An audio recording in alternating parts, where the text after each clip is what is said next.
não parar, não precipitar e não retroceder. Então dizer para esse cara, sabe quando nós vamos parar? Nunca. Nunca na sua porca vida. Né?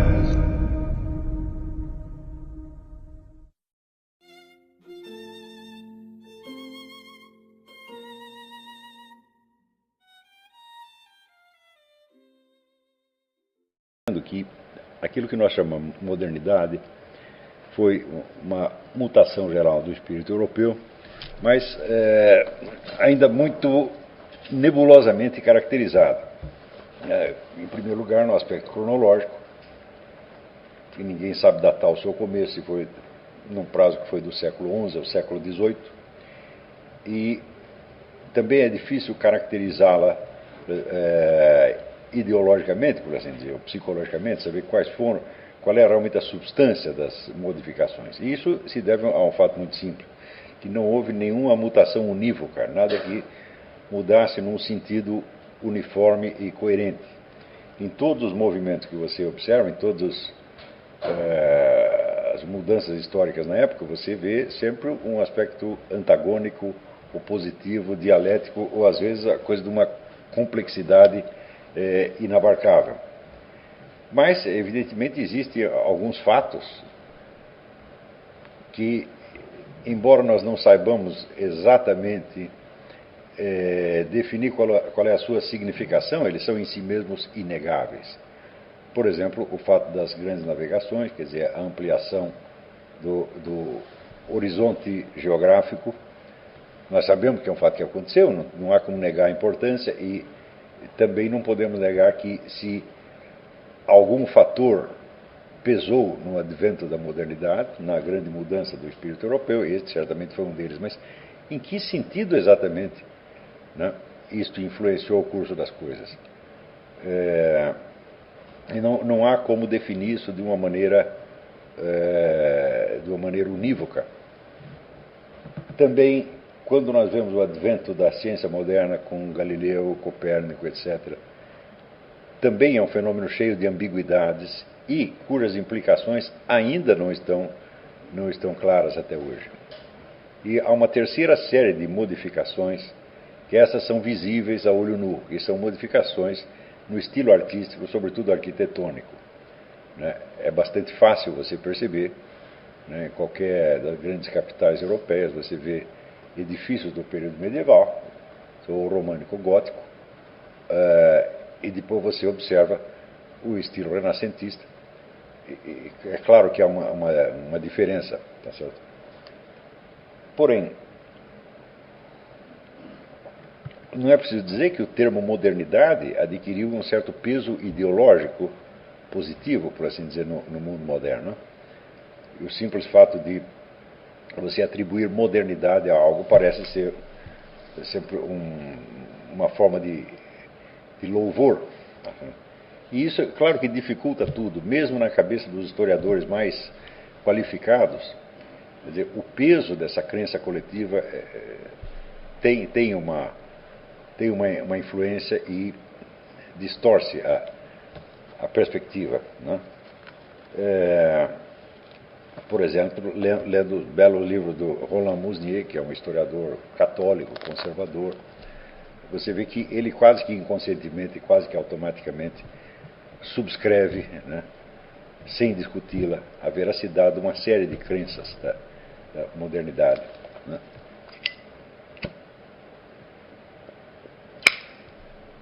Uma delas é a convicção de que a modernidade trouxe o império de uma mentalidade científica em oposição ao reino de religiosidade, crendice, superstição que existia antes. Bem, essa mudança jamais aconteceu. É absolutamente impossível comprová-la e, no entanto, ela tem um peso para muitas pessoas. É um peso tamanho que, o simples fato de você contestar isso em qualquer ambiente social, tá certo, cria um certo mal-estar, para dizer o mínimo. Então, você vê que a visão que a modernidade tem de si mesma é um forte elemento ideológico ainda presente.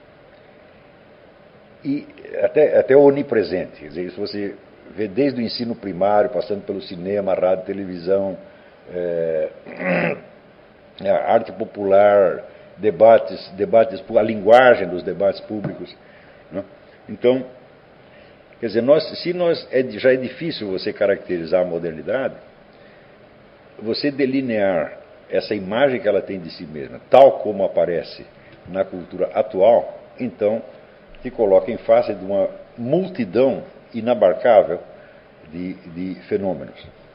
Então, quando a gente estuda essas coisas, a gente tem realmente a impressão de que o ser humano, o indivíduo humano, ele é arrastado, quer dizer, por ondas históricas que ele não compreende absolutamente e que mesmo os melhores cérebros de uma época têm uma certa dificuldade de saber aonde estão pisando e para onde estão sendo levados.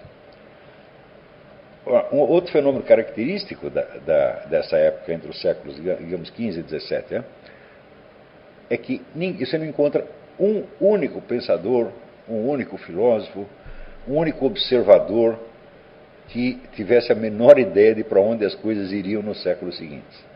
Então, vamos dizer, uma total imprevidência histórica que chega a ser assombrosa.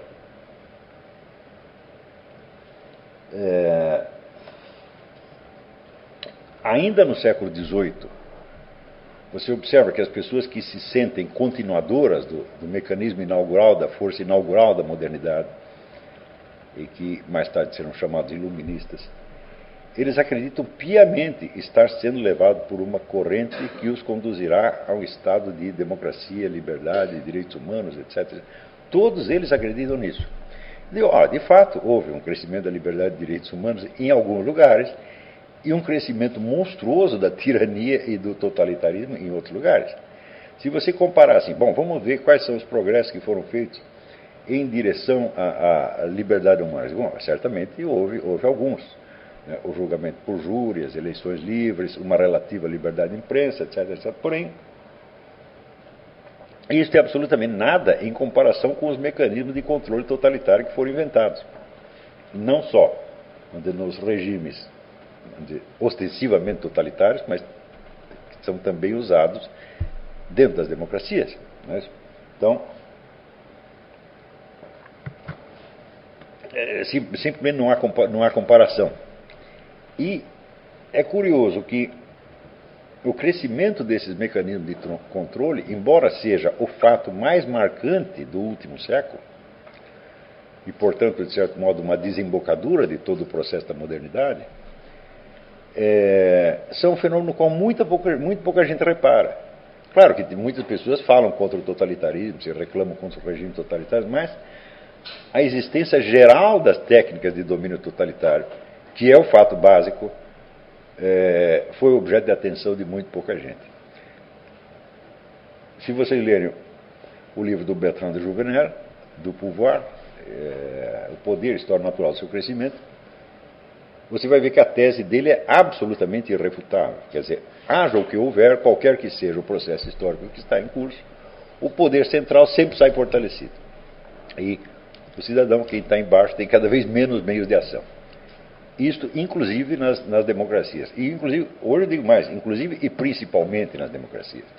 Quer dizer, aqui nos Estados Unidos, por exemplo, as autoridades têm meios de controle da conduta individual que o próprio governo russo não tem. Quer dizer, no espírito, os russos são evidentemente mais totalitários e gostariam de controlar todo mundo, mas eles não têm meios técnicos tão aperfeiçoados quanto tem aqui.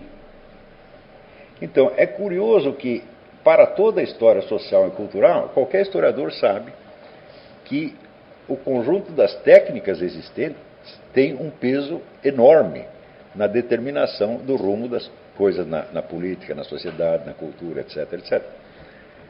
Mas, justamente, estas técnicas de manipulação e controle da conduta,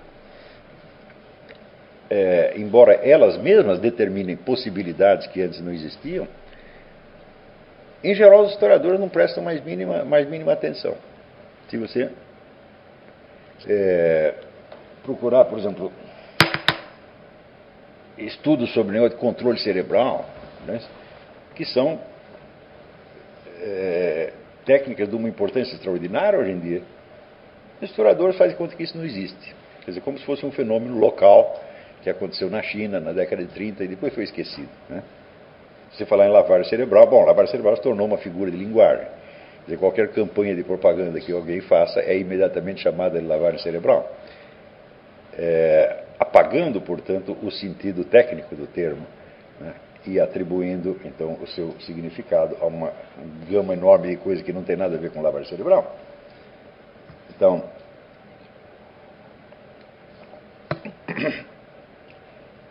nesse período inicial da modernidade, você observa que os agentes, quase todos eles, se deixam arrastar por um entusiasmo em relação a teorias filosóficas, novas doutrinas, novas hipóteses, etc. E embarcam naquilo com um entusiasmo, mas sem por nenhum momento perguntar quais serão as consequências disso a longo prazo. Mas ninguém pergunta. Né? Eu vou lhe dar um exemplo.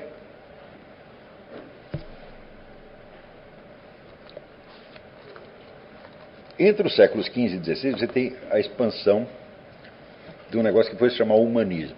A palavra humanismo inicialmente designava, vamos dizer, o culto ou o estudo devotado dos clássicos da antiguidade, distinguindo, portanto, entre letras humanas e letras divinas.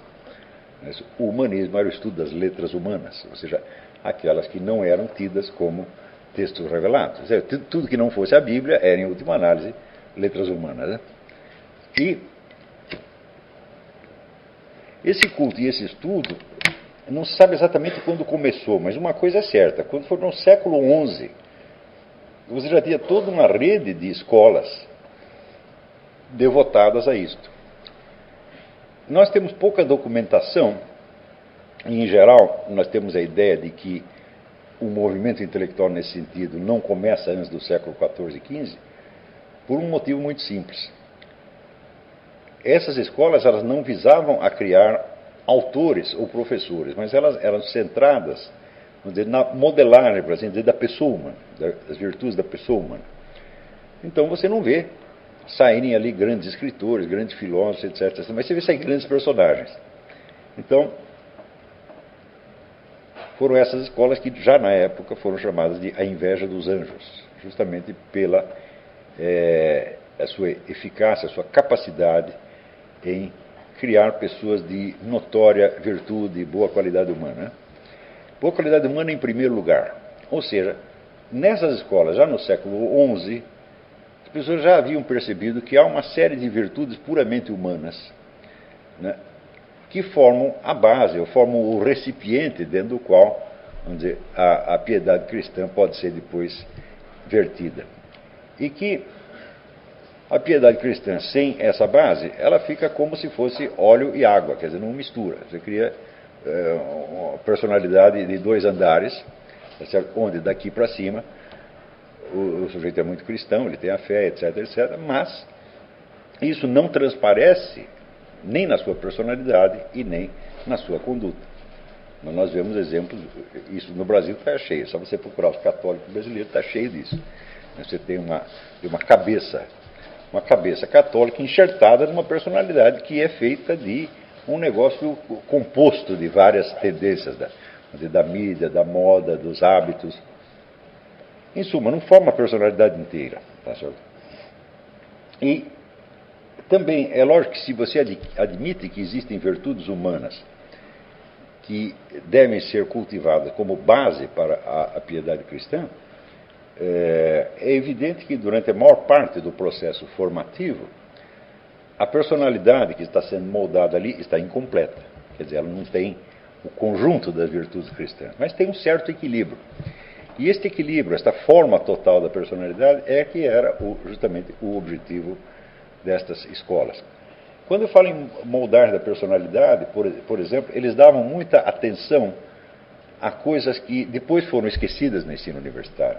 Por exemplo, a postura, o tom da voz, a maneira pela qual o sujeito se vestia. Né? E tudo isto visando não impor ao indivíduo um modelo predeterminado, como se fosse um uniforme, mas a busca de um certo equilíbrio. Né?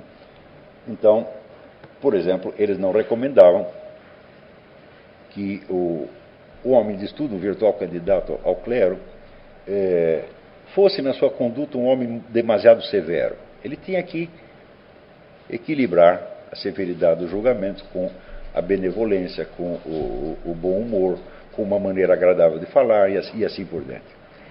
E foram justamente 2 séculos desse tipo de ensino que permitiu que depois aparecessem, florescessem gênios extraordinários da filosofia e das letras, como Hugo de São Vítor, São Boaventura ou São Tomás de Aquino.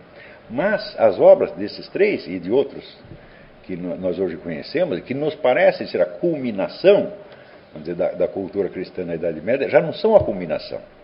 A culminação já estava dada antes. Isto é apenas, por assim dizer, a documentação de uma perfeição já alcançada. Quer dizer, foi justamente a perfeição da vida moral cristã, né, obtida entre os séculos 10 e 12, que permite que depois tudo isso se manifeste sob a forma de obras que então manifestam essa perfeição de uma maneira que já pode ser,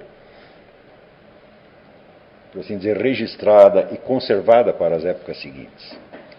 Então, é claro que o estudo desse período é extremamente difícil e tem que ser recomposto a partir de milhares de biografias diferentes, né?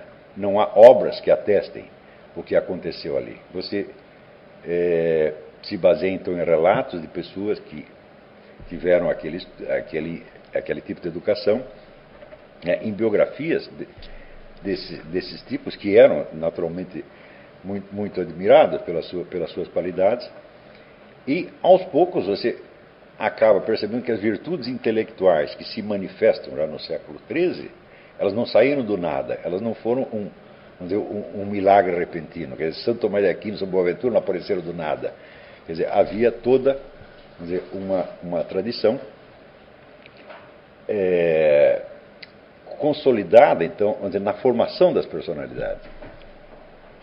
Quando você observa, por exemplo, a tenacidade com que Santo Tomás de Aquino, na Suma Teológica, na Suma contra os Gentios, nas questões disputadas, com que ele busca a verdade e ele nunca evita qualquer objeção possível. Ao contrário, a primeira coisa que ele sempre faz, né, quando levanta uma pergunta, fazer a lista inteira das respostas possíveis, das respostas que tinham sido apresentadas ao longo da história, e ainda inventa mais algumas. Fala, esqueceram de lembrar, mais isto. E depois ele vai examinando uma por uma. Então, esse tipo de integridade intelectual você nunca mais encontra na filosofia. Isso desapareceu. Quando você compara esse tipo de investigação com o que os filósofos de eras posteriores se notabilizaram, você vê que essa escrupulosidade que aparece ali na filosofia escolástica no século XIII vamos dizer, um valor que foi perdido. Embora essa escrupulosidade seja a própria base do método científico. Afinal de contas, o que é o método científico senão confrontação de hipóteses? É isso? E confrontação de hipóteses, ela tem como exigência fundamental que a lista das hipóteses seja completa. Isso quer dizer que você, de certo modo, esgote o número de possibilidades. Isto simplesmente é esquecido depois. Em geral, os filósofos até pulam fora de objeções possíveis. Estão muito interessados em provar o seu ponto. Não é isso? Você vê que ali nas meditações metafísicas de René Descartes, que nós estamos estudando no curso aos sábados, as meditações são geralmente publicadas, seguidas das objeções e respostas. Tá certo? Mas essas objeções e respostas nem de longe abrangem todo o campo, tá certo, das perguntas que deveriam ter feitas. Eu noto ali, por exemplo, que o ponto mesmo que nós estamos estudando, que é, vamos dizer, a defasagem entre o estilo autobiográfico, tá certo, e a construção do raciocínio que ele coloca em cima disso, ninguém perguntou. Quer dizer, todo mundo partiu da crença de que a narrativa autobiográfica era fidedigna e só resta discutir então as doutrinas que o sujeito tirou dali. Eu digo, mas peraí, mas e o procedimento retórico? E a construção interna da coisa? Ora, se você pegar os grandes escolásticos, todos eles estavam muito treinados nessa coisa. Tá certo? E eu acho que São Tomás de Aquino, se desse as meditações metafísicas para ele ler, a primeira coisa que ele ia reparar, falou, peraí, aqui tem um negócio que não tá batendo. Quer dizer, a narrativa que o sujeito faz não confere com as conclusões que ele está tirando. Tá certo? Mas isso, como diz, passou batido. Ninguém percebeu. Quando aparecem as novas ciências, sobretudo com Galileu, né, também ninguém se preocupou, eu creio, em ler os textos de Galileu, o diálogo sobre as duas novas ciências, com uma consciência clara dos procedimentos retóricos usados. Ou seja, pegaram apenas o esquema matemático que Galileu estava ali vendendo e discutindo somente aquilo. Mas quando você lê o texto como se fosse realmente um texto, você observa que toda a argumentação de Galileu é puramente retórica. É uma argumentação feita para atrair e persuadir e não para provar o que quer que seja. Quer dizer, embora ele apelasse a argumentos matemáticos, né, os argumentos matemáticos em si nada podem provar quanto à realidade empírica. Você necessita dos experimentos. Agora, toda vez que Galileu faz um experimento é somente para ilustrar algo que ele está dizendo e não para provar. Então, essa ilustração ela tem uma eficácia retórica, ela tem um poder persuasivo, mas realmente não prova nada. Ora, até hoje, praticamente a humanidade ocidental inteira, né, está persuadida de que o sistema geocêntrico de Ptolomeu é falso e o sistema heliocêntrico é verdadeiro. Então, se você dá para eles uma informação elementar, fala, olha, até hoje não existe nenhuma prova cientificamente válida do movimento da Terra. Então, quer dizer, a tese de Galileu não está provada até hoje. Tem esse livro do Robert Sungenis, Galileu Was Wrong. O livro explica isso com uma meticulosidade fantástica. Ou seja, nós penetramos numa outra visão do espaço, uma divisão diferente da estrutura do espaço, não porque ela tivesse sido provada, mas simplesmente porque foi adotada. Simplesmente porque se julgou aquilo mais conveniente por algum motivo. E mais conveniente não por motivos de ordem prática, porque até hoje, para quase todos os fins práticos, se usa um cálculo geocêntrico, evidentemente, né? Por exemplo, para navegação marítima e aérea, e até para viagens espaciais, a maior parte dos cálculos é feito na base geocêntrica. Então, também se você perguntar para qualquer pessoa que tem alguma formação científica, você dizer por que o sistema antigo foi rejeitado e o novo foi aceito, mas 99% vai dizer, não, o sistema antigo era muito artificial, quer dizer, para manter a ideia, né, do geocentrismo. Então Ptolomeu teve que supor muitos ciclos menores, quer dizer, movimentos menores feitos pelos planetas, chamados epiciclos. Então ele tinha 48 epiciclos. Então, quer dizer, que o sistema não estava funcionando muito bem, não correspondia exatamente às aparências sensíveis. Então, para conseguir expressar matematicamente aquilo, Ptolomeu teve que inventar uma infinidade de ciclos menores, né? Só que quando você vai ver, o sistema de Copérnico tem muito mais epiciclos, tem 97. E tudo, como é que isto aí, vamos dizer, esta discussão de qual dos dois sistemas corresponde à realidade astronômica em torno, como é que essa discussão desapareceu? O fato é que até hoje não se sabe, né? Então, é como o negócio do Moreira da Silva, até hoje ninguém sabe quem morreu, garante que foi ele, garante que fui eu. quando eu descobri isso, eu já tinha mais de 60 anos, quer dizer, quando eu fui ler algo a respeito, eu falei, meu Deus do céu, mas uns anos atrás, se me dissessem que o sistema de Ptolomeu tinha alguma validade, ou que pelo menos era tão válido quanto o de Copérnico, eu julgaria estar conversando com um louco. E hoje eu sei que é realmente assim. E provavelmente quando eu digo isso, as pessoas também vão achar que o maluco sou eu. Tá certo? Então, são crenças que a pessoa, para aderir a elas, não precisa estudar. E não precisa sequer pensar no assunto um único minuto. Não chega sequer a ser uma crença. Quer dizer, é um simples automatismo mental. Eu já pensei se não seria conveniente fazer um repertório dos automatismos mentais que entraram na história intelectual do mundo a partir dessa fase que nós estamos estudando. Tá certo? E quando comecei a fazer a lista, eu não consegui, porque era muita coisa demais. Quer dizer, são visões que você tem dos acontecimentos, são crenças, são reações instintivas que foram se consolidando e que constituem, de fato, a base da cultura moderna. E aí, pessoal, tranquilo? Então, se inscreva no canal, compartilhe, comente, ajude nosso canal. Os links estão na descrição do vídeo. Você pode participar pelo Apoie-se, pela vaquinha. Qualquer forma de ajuda será muito bem-vinda. Pode curtir, comentar e compartilhar também para ajudar nosso canal. Quem quiser seguir a gente nas redes sociais, estão todas aí na descrição do vídeo. Muito obrigado, sempre com Deus, pátria, família e liberdade. Tamo junto, forte abraço.